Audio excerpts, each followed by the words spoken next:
Welcome to Feminist Buzzkills, the show that actually provided the used period products that inspired King Charles's portrait. Liz is in Los Angeles this week for a screening of our documentary, No One Asked You. I'm MOJI Al, and I'm joined by my co-host, Alyssa Al-Dookhi.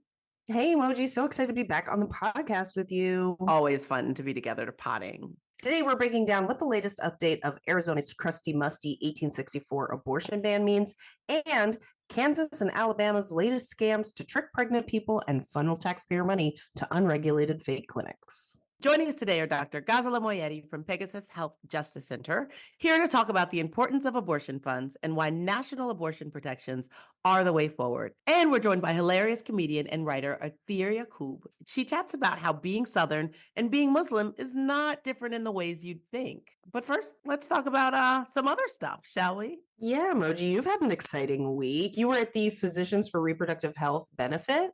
Oh my gosh, it was so much fun. It was in New York. And I was invited by someone who was at the guest of our recent taping with Ellie Mistal. It was such a great event. Dr. Moayedi was there in person, and I realized I've spoken to her so many times on the pod, but never in the face. So that was nice. It was just really cool seeing all these abortion providers honoring each other and like celebrating just being together and raising money for physician and obstetric advocacy and abortion advocacy. Abortion was said in the room so many times, it was almost like being on this pod. We love when everybody around us is saying abortion. It is really nice. And yeah, I had good conversations with good people, and I felt a little fancy. The pictures I saw on our socials were real cute. They were real cute. It was really cute. It was fun. And Sana, our social media manager, joined me. And yeah, we just had fun. It was a great few hours in New York City.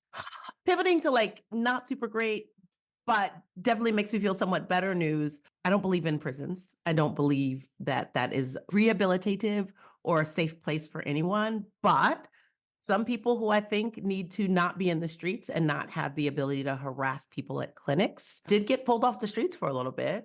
That's right. Lauren Handy, who you may remember from having 115 fetuses in a cooler in her apartment, was one of 10 anti-abortion clinic harassers who was convicted on face charges for blockading an entrance to an abortion clinic with chains and endangering patients and providers. This is the Federal Access to Clinic Entrances Act. And it's really great to see someone finally getting charged with FACE Act charges, right? FACE Act was put in place because essentially clinic harassment had hit a fever pitch and people were literally like not be able to get into clinics, and that died down, and it's had a serious resurgence recently. And so for these people to basically be convicted for something they did in 2020 in Washington, D.C., where they basically blockaded a clinic, got in the way of people's care. And I believe, I could be wrong here, but I believe like broke a nurse's ankle. Yes, I believe that the nurse practitioner like tripped over them because they were blocking the entryway there. And the thing about this case and why we're so excited to see people get convicted on this is because at this point, I think anybody listening here is so used to seeing these people outside of a clinic, harassing patients going in, that it's almost expected. But that's on purpose. They want you to get used to it. They want you to feel numb to it, when the truth is these are really dangerous people, stopping people from getting necessary health care that is already in danger. And we have federal laws in place that is supposed to stop them from doing it, right? Like, because a lot of people in the anti-choice movement are like, oh, she's a hero. Oh, she's a martyr. Oh, she's being persecuted for her beliefs. And the judge was really clear, like, no, you're not being punished for your belief. You're being punished for your actions.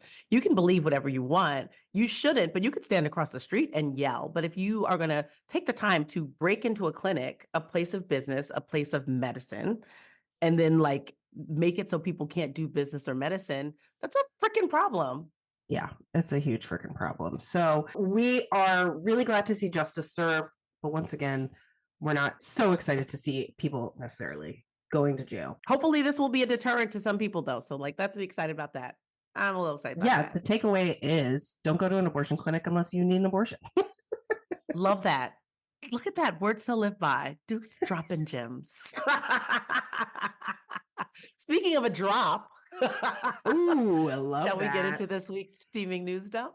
Yes, let's. Welcome back to your steaming news dump of all the week's abortion news. First up, God's grundle grifters are trying to prank call South Dakotans out of their bodily autonomy. In South Dakota, over 55,000 people signed a petition to be able to vote on adding an abortion rights amendment to their state constitution. Never content to let democracy play out, an anti-abortion lawmaker has already sponsored a bill allowing people to remove said signatures from the petition and calling hundreds of petition signers pretending to be from the Secretary of State's office to harass them into taking their name off the petition and get it disqualified. I don't know, Moji. Maybe if you're resorting to middle school pranks to get your way is bad? Oh, hell yeah. And now for the abortion trafficking traffic report. Oklahoma is already jammed bumper to bumper with anti-abortion laws, but they always find a way to ram in more. The Oklahoma House has passed a law that would make sending or transporting FDA-approved abortion medication to the state a felony, punishable by up to 10 years in prison unless a doctor is involved. The bill's author said trafficking is simply saying you're not going to pass this material that you have no expertise on. That's right, Denise. Take your own advice and stop passing things that you have no expertise on. And finally, last year, Ohioans voted to enshrine abortion rights in their constitution. So now clinics are trying to use that constitutional safeguard to bolster their current case against the state's asinine telehealth ban. Under the ban, providers who offer telehealth medication abortion appointments can face felony charges and the loss of their medical license. Great job getting those low-life doctors off the streets, Ohio. What are you in for? Working remotely. That's been your steaming news dump, and oh boy, was it a stinker. That's pretty stinky. What the hell? It was pretty bad. That was like, some bullshits. That's what I would call it. That's what I call it. Some bullshits. Look at me. I'm so funny. Yeah. Multiple bullshits. Let's get into the stories we want to give you all the dirty deets on, Moji. What have you got for us this week? So basically, Arizona, in 2022, Arizona's then governor signed a 15-week abortion ban into law. This is during Roe. So when people talk about restore Roe, we're going back to like, it's not super helpful all the time. Mm-hmm. So Arizonans have been working under this 15-week ban, and that's been a bit of a problem. They were going back and forth about this ban from 1864s, which is what you've heard of in the news. And basically the Arizona Supreme Court decided that it was enforceable. So it was supposed to go into effect on June 27th of this year. But the Attorney General of Arizona reached out to the courts and asked if they could delay the enforcement of this ban for 90 days. And that 90 days pushes it to starting on September 26th. While the AG was doing that, the legislature of Arizona basically went back and forth, and finally signed a bill to repeal that ban altogether. The problem is that the repeal doesn't go into effect until 90 days after the legislative session ends in Arizona. And who knows when that legislative session is going to end? Dooks, you have any idea? Not a fucking clue. The closest we have to an idea is that last year, the legislative session ended in July 31st. And so maybe it'll end around then. It'll end when they decide that they're done legislating. But then when that happens, there's still a whole 90 days before this ban from the Civil War is moved off the books in Arizona. And it just so happens that basically there's now a window between maybe September 26th and 90 days after the legislature ends, which was July 31st last year, where a full total abortion ban will be in effect in Arizona. And I think that the questions that come up for me is like, what will happen to the people who need care in that window, right? When there's no abortion available, what will happen to the clinics that can't see patients and their staff when there's no revenue to pay staff? And also, Dooks, you and I spend all of our time, all of our working hours and some of our non-working hours reading about what's happening in abortion everywhere. But if you're not doing that breathlessly, like, what do people know when they look up and are like, oh my God, I need an abortion. How does this even work? And literally you try to Google it and you get 5 different directions. Yeah. I don't know, but I'm terrified. And in this current reproductive landscape, like, time is of the fucking essence. That month is critical. It's going to be critical for someone in Arizona at some point. There are some options for people from Arizona if they have the privilege to do so. Governor Gavin Newsom of California has a plan to let Arizona doctors practice in California in the interim, and it's better than nothing, we guess. We actually, later in this episode, we're going to talk to Dr. Moayedi, and she will talk about how that's super not helpful. And it's super not fair. It's not fair. It's not fair. You shouldn't have to travel for simple healthcare. Like, abortion is not complex. It's not like open heart surgery. It's like care that you need now and care that doctors in Arizona know how to do. And only this draconian, silly law that was deemed enforceable by some silly Supreme Court in Arizona is what is going to cause the suffering for the people of Arizona. After that month, we still go back to super not great, which is where we are now, which is a 15-week ban. Now, most people can get their abortions in that window, but the people who don't are the people who really need their abortions as well, because anyone who needs an abortion really needs their abortion and they need it yesterday. The other piece of news that you may have seen surrounding this Arizona 1864 abortion ban is that one of the lawmakers who voted to repeal this law is conservative lawmaker Shauna Bullock. And I think people are like ready to celebrate the fact that we got one, but MOJI in 3 Googles debunked this for us. She trash. Dooks, she trash. Tell us about it. She met her husband at a heritage fund thing. Oh, the interesting note of that is that her husband, who is a justice on the Arizona Supreme Court, is one of the people who joined the majority in making this ban enforceable. So it really is like on its face, the story is like, ooh, it must be spicy in their household where they're on different sides of this debate. But I think they're just playing us all. That's me. That's my take. No, they're at one long table laughing at each other over foie gras or some shit. You know what I mean? They're friends with Clarence Thomas. He's godfather to one of their children. Children? She's not on our side. No. I think at the very least, she saw all the blowback and was like, ooh, political expediency. Anyway, what we can do to fight all of this is that the Arizona for Abortion Access already has enough signatures to have a ballot measure on their ballots in November, and they're still collecting signatures because, kind of like the BS we heard about in the dump, you can't really trust conservatives to just let democracy play itself out, and you don't know what kind of fuckery will come up that'll sort of try to contest the signatures that they collected. So if you're in Arizona or you love someone in Arizona, make sure that they are signing this petition, and then after July, make sure you're talking to them about the importance of being involved. So Dooks, Arizona is in the shitter, but it seems like Kansas and senators from Alabama are doing even crappier crap. Bring us up to speed, please. The crappiest crap that ever crapped, MOJI. When creepy AF pregnancy legislation drops, there's always fake clinics at the end of the shit tunnel. Every fucking time. Every fucking time. We are always saying that politicians don't need to outright ban abortion to decimate your access to it, right? They're literally experts at diverting funds and crafting legislation that tiptoes around legality, all to further their anti-abortion, anti-common sense agendas. And just this week, we had 2 batshit examples of this.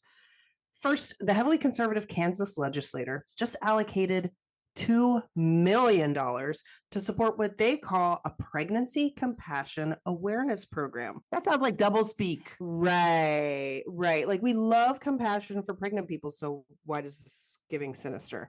This program is essentially a piggy bank for, you guessed it, fake clinics, the non-medical anti-abortion centers masquerading as helpful resources for pregnant folks, but instead are misinformation pushers and the coercers instead of giving you actual medical care. Yep, that sounds like them. And the scam gets even scammier. The legislation was passed in spite of all these concerns about financial reporting, where those funds will be used for, because they don't know. The legislature also provided preferential tax treatment for this fake clinic. And this is really sinister because it basically allows income tax credits and sales tax exemptions to encourage private donations to these clinics that do nothing for pregnant people.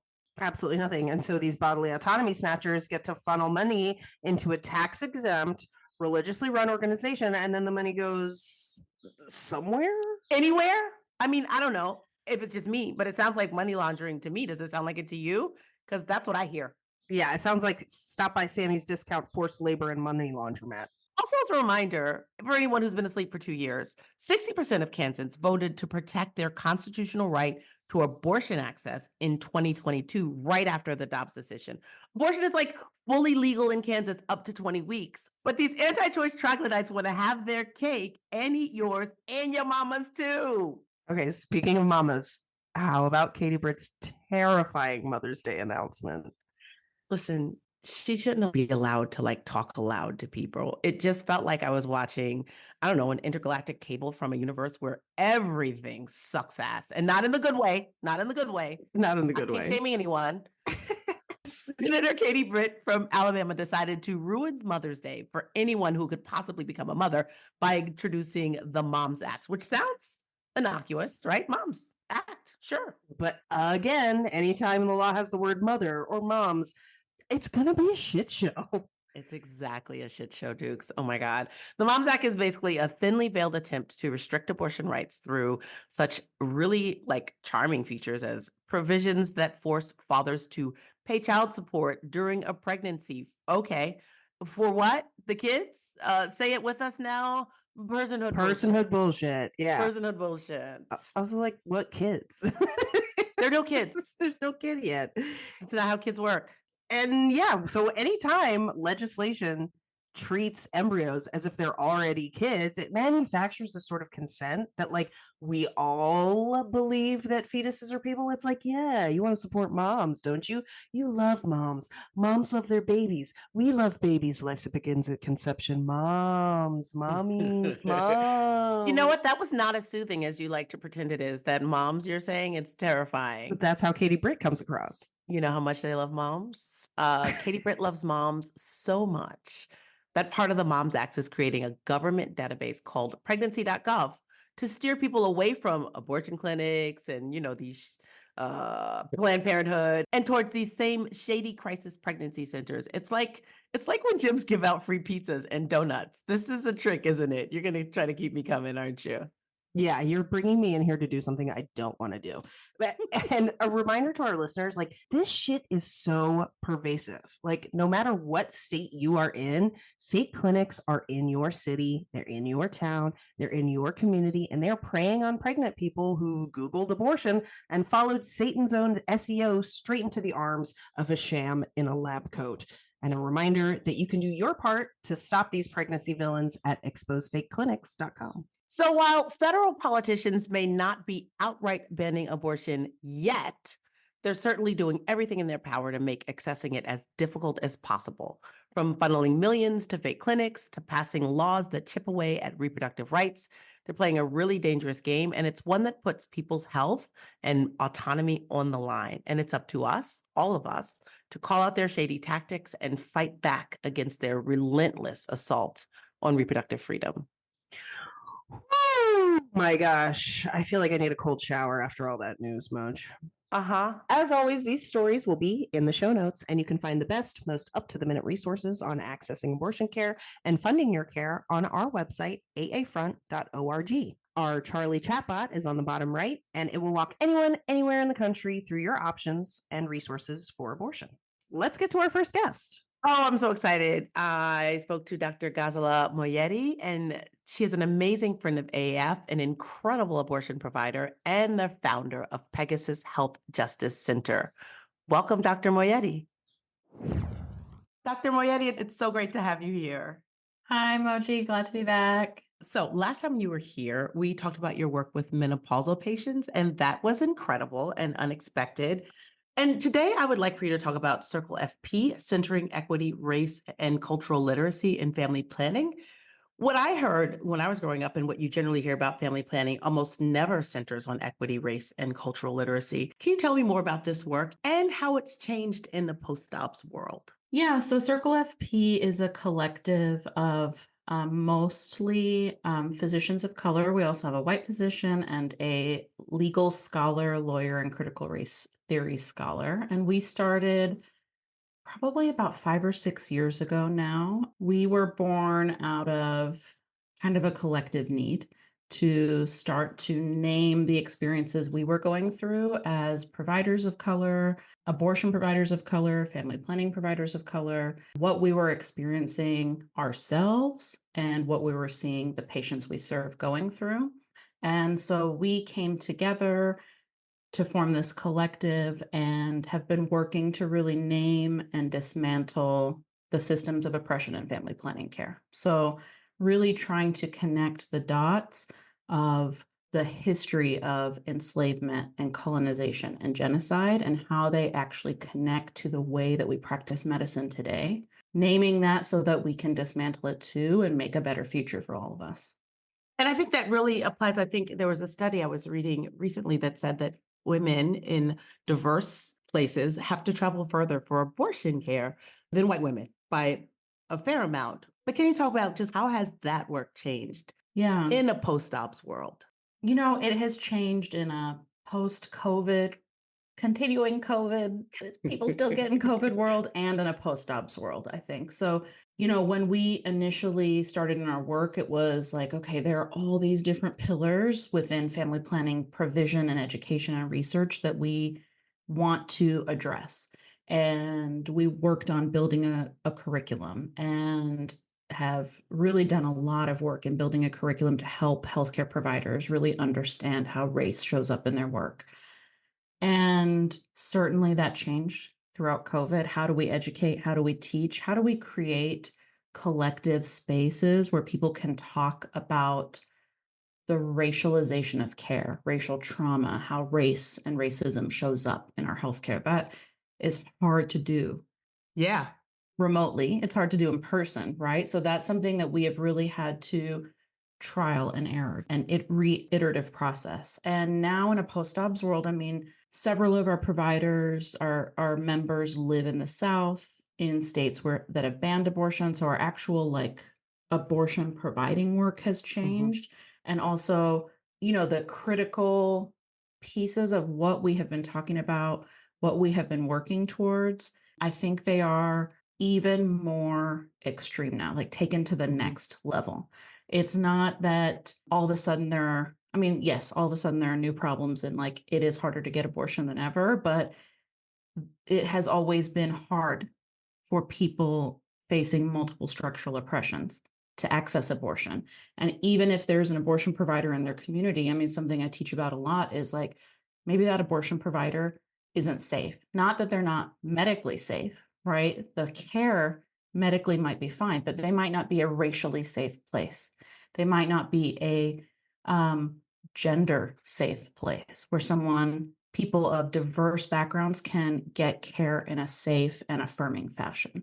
And so I think all of that is just hugely exacerbated as far as the need and the work and the all of it. That's really what I think when I was reading about the organization. I was like, wait a minute, on top of the extended barriers to abortion care and really family care, right? I mean, Texas Right. just basically said that teenagers can't get birth control without their parents. Right. Right. And so that'll affect a lot of teenagers, but it'll probably primarily affect teenagers of color, right? Who Right. may have few other options or rarely go to other states to visit other family members and maybe get more access to care. But also the attacks on critical race theory that are Right. coming out of these exact same states also puts just like yet another target on the back of this work. Yeah, and I think it's interesting because when I started doing this work, you know, despite what extremists might say, like critical race theory isn't taught in just like a regular school, right? This is a legal scholarship. But when we started working with this, because we have an amazing legal scholar who is part of our group, all of us started learning about critical race theory. And this was before it became the new boogeyman. And then all of a sudden we were like, oh, damn. We're abortion providers that are also trying to bring like critical race theory into medicine. Oh, what did we do? All right, here we are. Which is, I think, just like extra horns popping up. Extra horns. Is. And also it makes the work even more important, right? A lot less safe and a lot more important. Yeah. And they are really inextricably linked. And I think as we see the fallout from Dobbs, from SB8, from abortion bans on abortion bans on abortion bans, book bans on book bans on book bans, healthcare bans on healthcare bans on healthcare bans, right? These are not different issues. Yes. These are actually all the same issue. They are all part of a white supremacist movement. They're different arms of a white supremacist movement. So I think it is even more important than ever to really understand the connection of access to abortion care, access to birth care, access to contraception, access to education, all of that, and how that is actually all part of the same extremist agenda. Yeah, which we talk about a lot here on the Feminist Buzzkills podcast. Yeah. Going back to Texas, because when you're here, I always want to talk about Texas. And the Texas Medical Board has been looking into clarifying what medical exceptions should qualify people for exceptions to their ban. I know they're still in deliberations, but do you think there's hope for real change that can impact people in Texas who need abortion care? No. No. We need bold federal action. We cannot leave it to the people who, all due respect, please don't come for me, Texas Medical Board. But who is the Texas Medical Board? People who are enforcing this ban. Well, they're not even enforcing the ban, but they're appointed by the governor. You can't become part of the Texas Medical Board by being just an excellent expert in your field, right? You have to be appointed by the governor. Right. So who do they work for, right? Oh. So no, but that's exactly what I thought when I read it. And I was like, maybe I'm misreading this.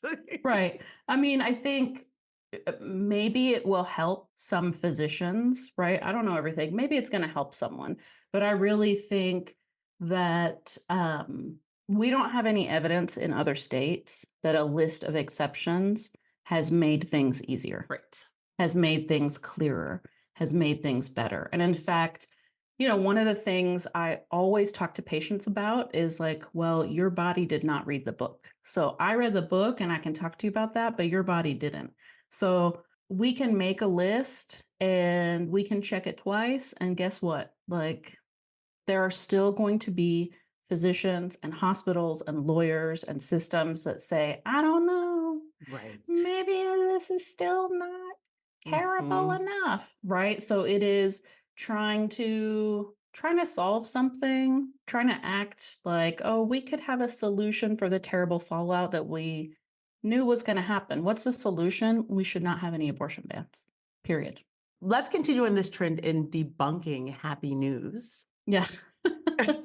The federal government recently issued a new Hippa ruling, and it's supposed to help protect people who travel from states with abortion bans for abortion care from being prosecuted, or at least their records being taken by people in the states that they live in. And this is basically because red state AGs have been going after Right. patient data aggressively, and patients are afraid that their healthcare records could be weaponized. So this new ruling is supposed to make it a little harder for out-of-state AGs or law enforcement to get data. And I'm sure it's better than a step in the other direction, but I'd Right. love to hear if you think this is really helpful. I mean, I agree. It's better than a step in the other direction, but when we have a national abortion ban, is it going to matter? Right. That's the work I want to see the Biden administration working on. How are we stopping a national abortion ban? How are we actually boldly affirming abortion access nationwide? These efforts, sure. It's like a Band-Aid on a, Yes.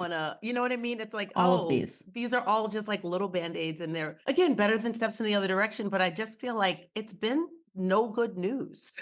No good news, not good enough, could have been better, coulda, shoulda, woulda. Like, we should do everything we can to protect patients' private information. So it is good in that respect. But we know that there's geofencing happening right now around abortion clinics all over the country, and we don't actually have protections for the data of where we are moving. So there are not really aggressive consumer protection, data protection policies that are coinciding with this. So there are plenty of ways for this information to be extracted, and that this information is being extracted. People are being surveilled. We need better protections, but it starts with protecting abortion access nationally. Thank you for this wonderful, enlightening direction that we're going in this conversation. I mean, this is all the things that I think as well. It's like, oh my gosh. Just recently, we all, I'm sure you did, if you didn't spend the time listening to the opening arguments, then you read all the recaps to the mifepristone case in front of the Supreme Court. And that's really been one of our strongest weapons to mitigate these bans, right? I feel like we're hearing horror stories outside of hospitals, but we are not hearing the same reproductive horror stories we heard before Roe. Right. Of like people puncturing their uterus and stuff. And a lot of this, I think, is because we have our mifepristone and our misoprostol and just access to these. we are feeling, I think not just me, myself, but I think just the podcast is feeling sort of that, it's hopeful that this is maybe not the case that will take mifepristone away from us. But I would love to hear what your concerns are for the future of mifepristone access. Yeah, I mean, I think if there's anywhere that I'm hopeful, it's like what we can do with mifepristone and what the future is. Like they are going to just keep whittling away at it, but the reality is they can't take away that it is a safe drug. It has saved thousands and thousands of lives globally. It has been used by hundreds of thousands of people over 40 plus years. You can publish all the bunk science you want, but and also like, since when do they care about science? They don't. They don't. Come on now. Please. Come Y'all on gotta now. study? Okay, you gotta study. All right. All right. All right. Let's talk about research methods, y'all. No, you don't. No. But yeah, I think there are some the work that activists on the ground have done to get pills in the hands of people, to talk about pills, to normalize abortion pills.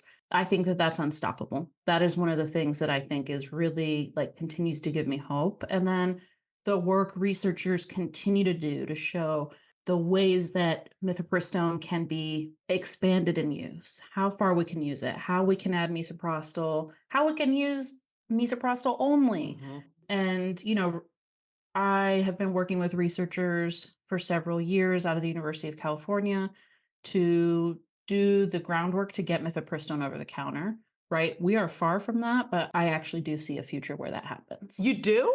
I do. I do see a future where that happens. Huh. I want to live in that future. We had Dr. Gompertz here a few months ago talking about like using mifepristone as birth control, and I was blown away. Yeah, it definitely could be used as birth control. I think it's interesting to explore for sure. I mean, it's expensive birth control as far as how much the medicine costs. There are much more cost-effective ways for birth control, but it can, it's used as emergency contraception around the world, not in the United States. It can be used for pericoital birth control, which is birth control you take like at the time of sex when you want it. Pericoital? Pericoital. Yeah. So Okay. rather than emergency contraception, something that you would use like right at the time. And we have condoms and spermicide and the sponge, but we don't have a lot of really good methods in this category. And it's true that there are some people, I take care of some folks that are like, my partner isn't here all the time. And I don't want to have to take birth control every single day. Think about birth control every single day. I just want to use it when I need it. There is a lot of room for expanded types of birth control that really puts more power in people's hands. So I think there's, a really cool future with using medications like mifepristone for something like that. No, I was really excited when I heard about it. I also just feel like, there's not much medication I'm paying attention to. Right. So when a medication that I'm paying attention to does new things to me. Those new things. Yeah. Super, super exciting. Yeah. So the word on everyone's mind for me has actually been about Arizona's new 1864 abortion ban, right? And we could go on and on about the ban. Most people have heard about it and what it is. I'm just continuing in my like good news is not that great news. Governor Newsom from California is really working hard to sort of expedite Arizona doctors having certification in California. Okay. For a doctor who is practicing in Arizona right now, how is that helpful? I know this is speculative. You're not a doctor practicing in Arizona, but you are a doctor. And if that came up, how does that help? I mean, I guess if you're a doctor that's at the Arizona-California border and you were able to easily move your clinic over to the California border, then I guess it could be helpful. California could join the compact. They're not in the compact licensure right now. So what is that? So there is an organization that helps physicians, and there's something similar for nurses as well, but helps physicians get licenses in multiple states. So physician licenses are notoriously hard to get, but rightfully so, right? You need to make sure that I actually went to medical school. I, actually don't legitimately the person I'm saying I am. But that means it involves, let's say you're starting from scratch for a physician license. It involves sending a certified copy of my college degree, sending a certified copy of my diploma, Oh gosh. setting a so it's a lot of work, many hours of tracking paperwork, sending out stuff. So the compact is a way where you get all of that stuff verified through the centralized organization.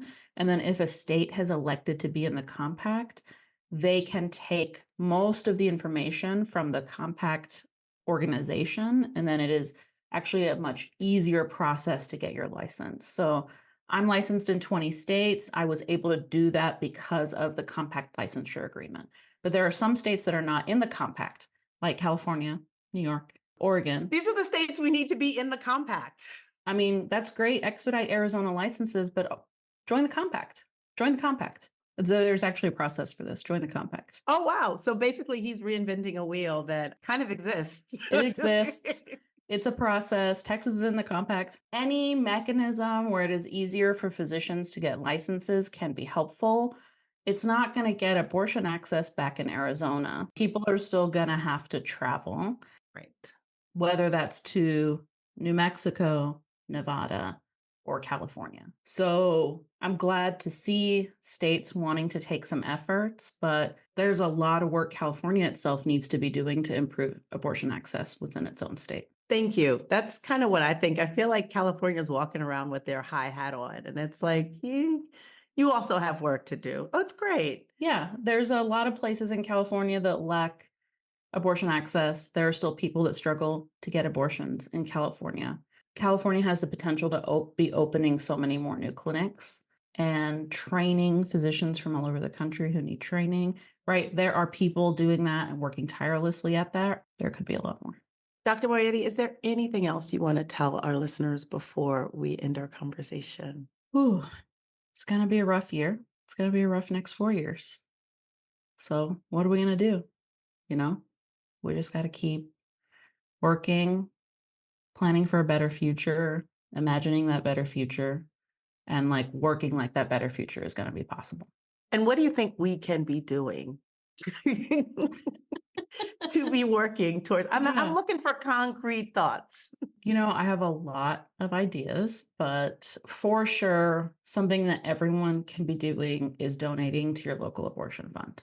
Abortion funds are not only making it possible for people to get abortions, but in states like mine in Texas, they're making it possible for people to get ultrasounds beforehand, ultrasounds afterwards.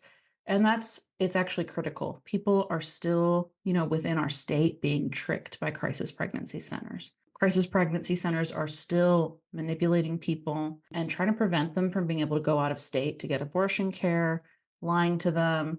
So we need other options for people to be able to get wraparound care. And so abortion funds are really filling that need. So every single state has abortion funds almost that need support. And what I find fascinating about abortion funds is how liberatory their work is, how responsive they are to community needs. And just they're like, people need this. Okay, we're going to figure it out. People need this. We're going to figure it out.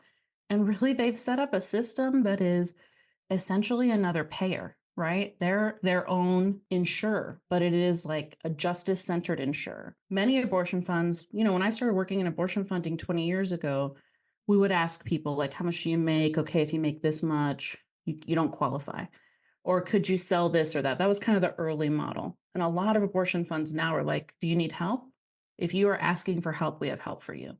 That's actually so different than how so many social services are. It brings so much dignity to the work that if someone is asking for help, it is our job to take care of our community.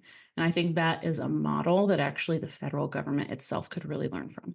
Hell yeah. That's exactly how I think that mutual aid and care should, not just mutual aid, care should be. Right. That anything that if a person says that they need something, that they should be able to provide it. And I do love that abortion funds are there for people who need abortions. Yeah. But we should all be able to get whatever care we need because we need it. Yeah. Dr. Moayedi, thank you so much for joining me. It is always a pleasure to be able to talk to you. Thanks for having me. Support physician advocates by donating to Physicians for Reproductive Health and support abortion funds in Texas by donating to Texas Equal Access Fund. And if you want to directly support Dr. Moayedi's work in the education of Texas physicians in abortion care, contribute to the Pegasus Abortion Education Fund. Links will be in the show notes. Okay, Moji, it's time for my favorite part of the podcast. It's the time when we play our new favorite party game, Abortion or Distortion. The game where I name 3 things and you have to guess which of 2 categories it falls under. Let's see if I can stump you this week. Are you ready, Moji? I guess, yeah, we're going to figure it out. Yes. Okay, this week I am asking you to guess if these names are the names of fake clinics or are they the name of a creepy new age cult your high school frenemy is trying to get you to join. Ooh. Moji, are you ready to play fake clinic or creepy cult? I just want to say as a qualifier that those are the same thing, but sure. You know, everything we do here has to be a stretch every once in a while because this is all very culty. So just suspending our disbelief that fake clinics aren't cults. Here is the first name. Moji, I need you to tell me, is this the name of a fake clinic or a creepy new age cult your high school frenemy is trying to get you to join? The name is The Nest. Oh, you know what? That sounds culty to me. Yeah, talk through your reasoning for me real quick. I'm like The Nest, I find a lot of times the fake clinics like to give you a few more extra words that go nowhere. You know what I mean? Like the nest of feminine joy, or like, you know what I mean? Like the nest of like choice. I don't know. The nest sounds really pure and straightforward, kind of like the Lynx or not the Lynx. What was the name of that one? Nexium. Nexium, exactly. Like even Heaven's Gate, right? Like it's just like they're a little. I feel like cults are sometimes a little more crystallized and focused in their naming. Okay, well, I'm glad you feel that way because you're wrong. That is a fake clinic in Jacksonville, Florida. In Florida? Yes. It's Florida. Yes, they actually have 2 locations in Florida. The Nest. The front page of their website says that the whole thing is confidential, but just a reminder that there's literally going to be a pregnant person database coming out. So there already is a pregnant person database. They're geolocating people. Yeah, absolutely. Okay, The Nest, fake clinic, not a cult. Not a cult. It's a fake clinic. Okay, 1 point for me, no points for Moji. Here is number 2. Is it a fake clinic or is it a creepy new age cult? The name is Tree of Life. Ooh, that is tricky because that flies in the face of my reasoning, right? It does, in fact, sound like a fake clinic to me, the Tree of Life, because it just seems like they love the word life and trees seem grounded. And since my instincts were wrong the last time, I'm just going to go, that's a cult. That's 2 points for me, 1 point for you. This is a fake clinic with 3 locations in California. A reminder to our listeners that fake clinics are everywhere. So they've been personally attacked by Becerra, and I love that for them. Yes. Their website lists pro-abortion counseling, which is one of the #1 red flags if you go to exposefakeclinics.com. Great. And don't forget, there's no such thing as abortion regret. Okay, are you ready for your final guess?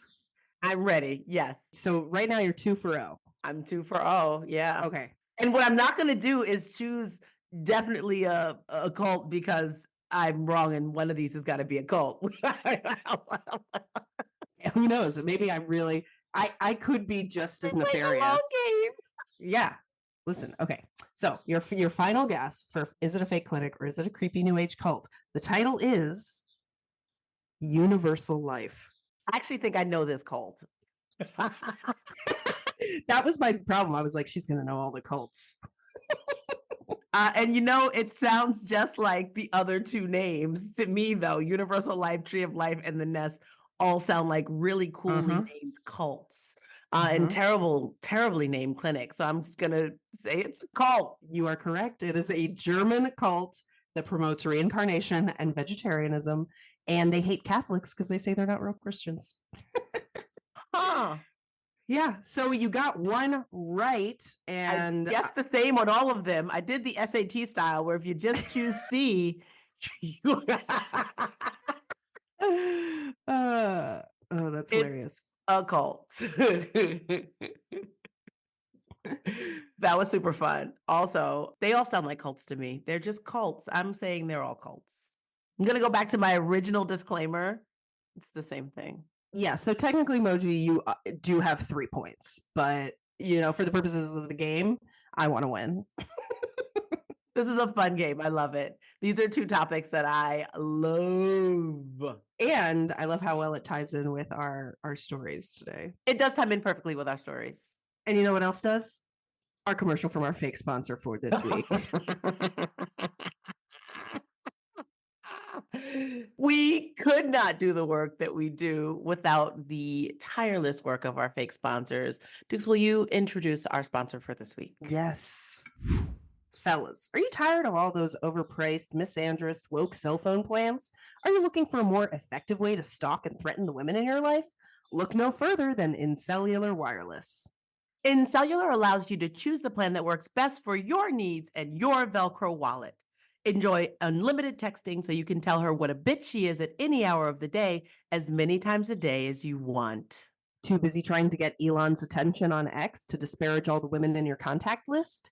InCellular Wireless's patented insult AI auto-generates and schedules slander based on your favorite takedowns so you don't have to. But what if you rarely leave your apartment and don't currently have any women in your life to antagonize? Easy. Just call the InCellular Wireless 24-hour all-female help center so you can let loose on women who have no choice but to listen to you. But wait, there's more. InCellular Wireless isn't just for resentful virgins. Anti-abortionists and those who just straight up hate females can sign up for the Docs Her plan. This network, part of Senator Katie Britt's proposed database of pregnant Americans, gives you access to all the phone numbers of anyone who may have even considered having an abortion. That's right. Now you can harass and dox anyone you see fit. Hippa? Never heard of her. So don't just call her a slut on her voicemail via those other mobile companies. Do it with InCellular Wireless. Sign up with InCellular Wireless today and get Mike Johnson's Covenant Eyes app free when you use the coupon code MANONAWIRELESS at checkout. InCellular Wireless. Gender-based violence has never been so easy. That sounds terrifying. It really is, and I feel like that's what Nextels were for. Do you remember Nextels? I don't know. Is that where all of the incels were? Yeah, I think that's probably what happened there. My favorite part was the AI generated scheduling insults. That is just a feature I think that we could all use. Yeah, it would put me out of a job, but as soon as AI actually gets good at writing jokes, I don't think I have to worry about it. Should we get our next guest on here, Moj? Let's get on to it. I am so excited to bring on our next guest. Atheer Yacoub is a New York-based Palestinian-American comedian. Her hilarious album, Denied Entry, is out right now. Here's a clip. Because my parents, they really wanted to give us like a normal American childhood, but still preserve our Arab culture and roots. So, like at birthday parties, my friends would have a piñata and I would have a lamb that was sacrificed in my honor. Please welcome Atheer Yacoub. Welcome, Atheer. How are you? Welcome, Atheer. Thank you. Thanks for having me. I'm doing well, under the circumstances. Yeah, I don't know why we asked that question of anyone. I know, like we're not all living in America. Yeah, true. It's, I think at this point, I don't take it literally. I think people just want to be like, I'm good, no genocide here. Cool. We just have to answer the question and then get on to what we're having for lunch. To the meat Exactly. of yeah. Well, speaking of which, you are Palestinian American, you're Muslim, you're from Alabama, and you tell amazing jokes that had us laughing about feminism and abortion. Like, how do all those parts of you intersect? Oh, I guess, yeah, that's a great question. I don't think there obviously parts that tend to be congruous, but that's why I do comedy now. It is really that dichotomy of like the Muslim Alabama, it's so funny. I get so much hate from both sides about my abortion joke because like Muslims aren't fans, right-wing Christians or evangelical or anti-abortion people are not a fan. So I think that joke is really just for me. As the best jokes are. Yeah. That's the best jokes when only you are laughing. That's the way to build a career in comedy. Haven't heard of me? This is why, guys. It's weird. I think it's just funny to me. Like I joke about how, people in the South are way more conservative when it comes to female reproductive rights than like in Islam, right? Because in Islam, you can have an abortion. Mhm. I go, if it's medically necessary, if she's pregnant with a girl. And obviously I'm being facetious, but people are like, oh, no. I'm like, I hear. No. Yeah. Right. I know lots of Muslim girls. Yeah. Who I guess made it through the cracks. The failed abortion. I know many failed abortions. We call them al-abortions, actually. Al-abortion. But I love talking about this stuff and feminism, and and it rubs a lot of people the wrong way. It rubs, I guess you want to piss off the right people, right? Mhm. And there's humor, and I think it's educational because while I'm not like the most practicing Muslim, I still think it's crazy that we get the most like everyone thinks that we're just like crazy terrorists when nobody looks at these like right-wing groups and whoever who are actually trying to patrol police like women's, bodies and rights, and more so than what they think is like an extreme group, i.e. Islam. So I'm just like pointing out kind of the hypocrisy there. Absolutely. Actually, earlier this pod, we talked about one of your people from Alabama gleefully talking about a pregnancy database, right? Like gleefully, as though it was a good thing. And we tell people all the time, right? Because you hear, of course, about the legislature and you hear about like weird tyrannical individuals from Alabama and other states in the South because they're doing terrible things on the repro side, on the feminism side, definitely on the racism side, but without getting too serious, right? Because those are just the people we hear about. Obviously, most people in Alabama are probably not that bad, right? I just feel like they're just not, they can't be. So like, what would you do without being too serious to save Alabama? Ugh. I mean, I'm of the mindset, save yourself, which is why I left. So I'm like, let that place burn to the ground. I don't care. Just leave. But my family's still there, so I don't know. And I grew up in Birmingham, which is actually like a little blue dot in, a big red burning hole.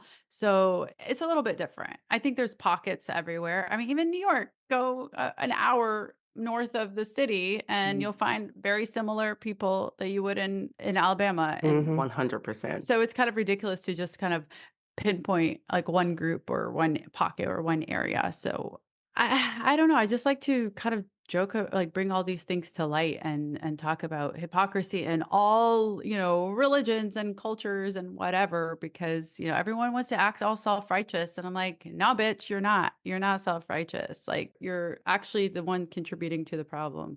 Alabama can only save itself. I'm just trying to save myself. In New York, we have Staten Island, right? Which is basically the Alabama of New York. That's true. That's true. I'm like, I'm too busy trying to save Palestine. I can't be worrying about, Alabama or the States. That's a hard job for a comic to balance, especially, I don't know about you, but I constantly get people being like, thank you for speaking for us Arab women. And I'm like, oh my gosh. Yeah. I am telling dick jokes. So after I know. And you feel like you have to be always like eloquent and say the right thing and the perfect thing. And you always have to be, the ambassador for your entire people. And it's not fair. Sometimes I just want to be a dumb white guy telling dick jokes. That's what white people don't get, that's what white privilege is, right? White privilege is the privilege of not having to be the ambassador for your people. White privilege is the ability to just tell a stupid joke and no one try to like deconstruct it in the context of like your intersectionality. And you're just like, no, it's just a dick joke. It was just a dick joke. That's all. Yeah, absolutely. It's a hard job. And I know you have to unwind after a long night of facing hypocrisy down a microphone. So what's your go-to food after a long night at the comedy clubs? Oh my God. Okay. Well, it depends. If I'm still out and I'm hungry, then it's always pizza because that's all that's available. Classic. If I'm home, it's usually ramen noodles and or ice cream. Do you dress up your ramen or are you just like classic like out of the bag hot water? I add a little frozen broccoli so I can lie to myself and say that it's healthy. And then I add some Kraft cheese slices to that. I've been doing this since I was a child. I'm sorry, you have to explain the Kraft cheese slices to ramen. I do not understand. It's so good. Cheesy ramen is so good. I've been doing ramen differently. It's the way to do it. Bringing the Alabama into my ramen. And then sometimes I'll put a little like, sesame and whatever seasoning or something. But I will almost always add broccoli or some sort of vegetable. You're like my 8-year-old. That's the only vegetable he eats, and he feels real healthy. Good. Get him started. It's like broccoli. It's a gateway to kale. Frozen broccoli, the comedian's best friend. And 8-year-olds. And 8-year-olds. Yes. So Atheer, you've been doing this for a while, but your debut album, Denied Entry, was released in 2023. Can you tell us about it? Yeah. So as the name implies, it talks about me being Palestinian, not being able to access my homeland in its entirety because, I make jokes about apartheid in Palestine and Israel and the occupation but also just growing up in Alabama. And then I have a joke called Denied Entry. So I named the album that. If anyone wants to check it out, it's streaming wherever you get music, and SiriusXM if you are subscribed. So I released it with Comedy Records. Shout out Comedy Records. They're awesome. They're a Canadian comedy album record label. And yeah, it's just really my life story of growing up in Alabama, growing up with conservative Muslim parents in a conservative place, and then moving to Palestine, then moving to Alabama. And when I say the conservative place, it's not Palestine, by the way. It's Alabama. It's always Alabama. People are cool as shit in Palestine. I don't want to spoil your jokes, but one of my favorite one does sort of play on that. Like it misdirects people into feeling like the bad place to be is Palestine. It's like, no, it's definitely Alabama. Totally. Absolutely. I would go back to Palestine in a heartbeat. I wanted to live there. I would cry every time we left. And it's hard. It's really hard. But, and, I joke about kind of my identity and religion and dating and all the stuff that is, with the lens of being, Palestinian, Muslim, woman, all these fun little things. It was so good. We absolutely loved it. We Thank you. also have been loving your sketch show, Muslim Girls DTF. Discuss their faith. Hilarious. We love the title. Thank you. Loving yes. it. Loving it. Every part of it. Thank you. We do have an abortion sketch that we really love, talking about how, and takes place in Texas. And this is when they were banning, or continuing to ban, but really it was like the height of it. I think we filmed it like a couple of years ago. But yeah, it's like a courtroom drama of like trying to decide whether or not this woman can get an abortion in the state of Texas, and being like, well, you can actually get one in Saudi Arabia before you can get one in Texas, which is kind of wild.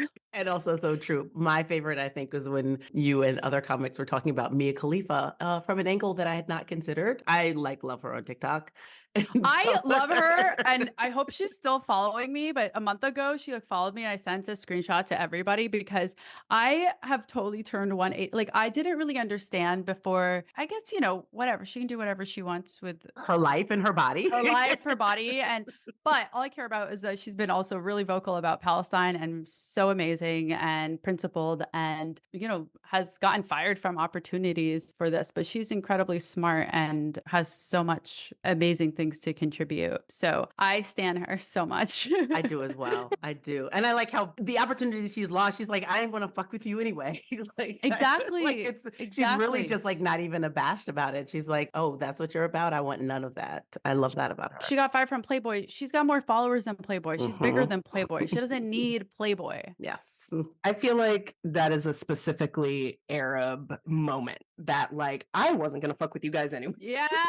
So now I have to keep making my own shit because I know that's how I've had to do stuff this whole time. And I'm sure you feel the same. Absolutely. It's like, none of this was made for us, so we'll just make our own. Speaking of that, like, how did Muslim Girls DTF come about? How did you guys make this happen? Because there's so many of and it. people who've been around like us. Like I was like, oh, Nagin Prasad was on tour with us. Yeah. And Oh my God, like, so I'm like, cool. oh, I know these people. Yes.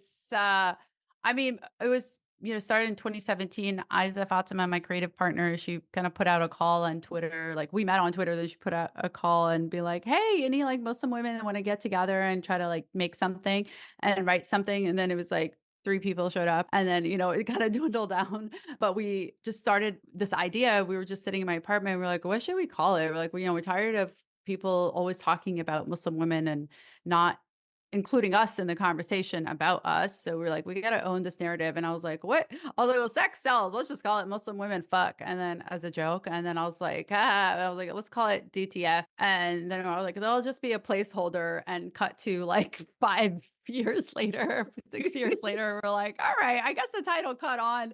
And then we shot a pilot, which is now on Fuse TV. I know you're all subscribed already, but Naturally. no, it's so fun. And then we just got another Becoming America grant so that we could tour the South and other states and other places with this show.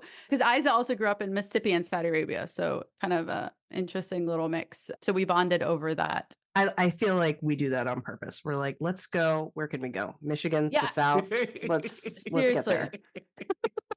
I also really loved it because one of the episodes I watched, I was like, oh, these are all like Muslim women from the diaspora, right? Like you have Black American Muslim, you have like clearly a Desi Muslim woman. It was just really lovely seeing like Muslim women from brown Muslim women.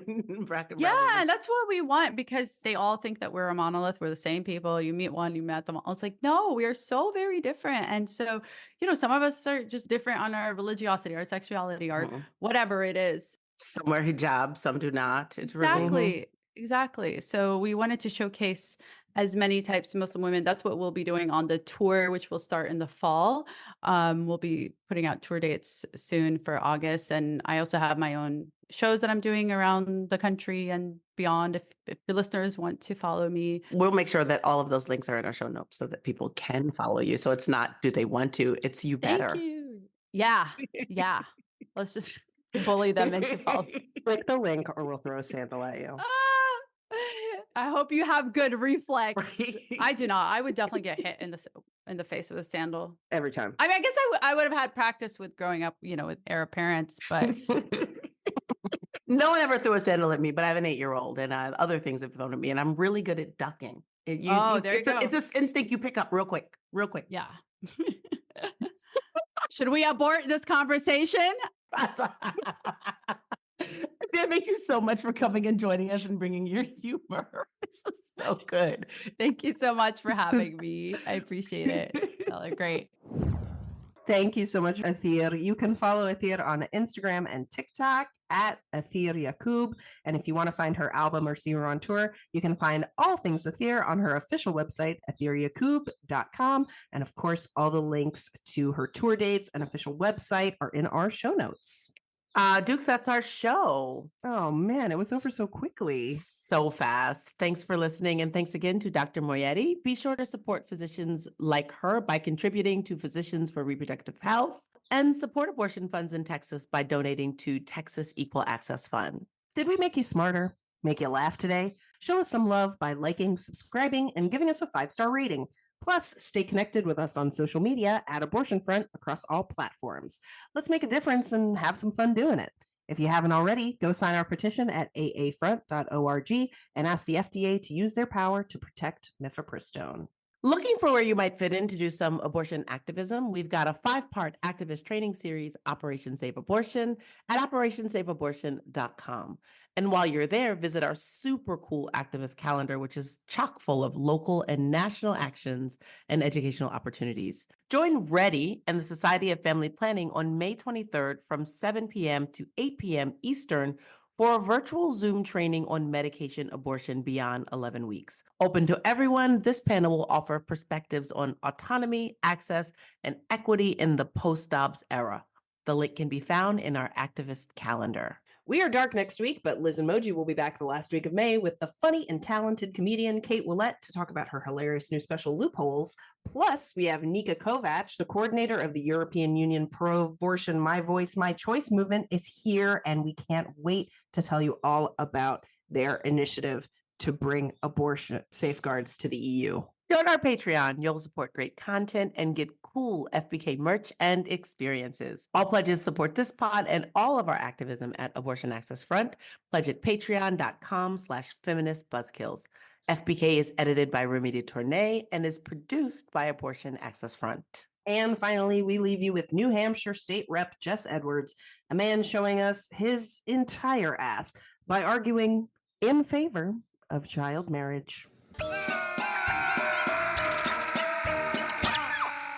you agree with the point of view that if we continually restrict the freedom of marriage as a legitimate social option, when we do this to people who are of ripe fertile age and may have a pregnancy and a baby involved, are we not in fact making abortion a much more desirable alternative when marriage might be the right solution for some freedom-loving couple?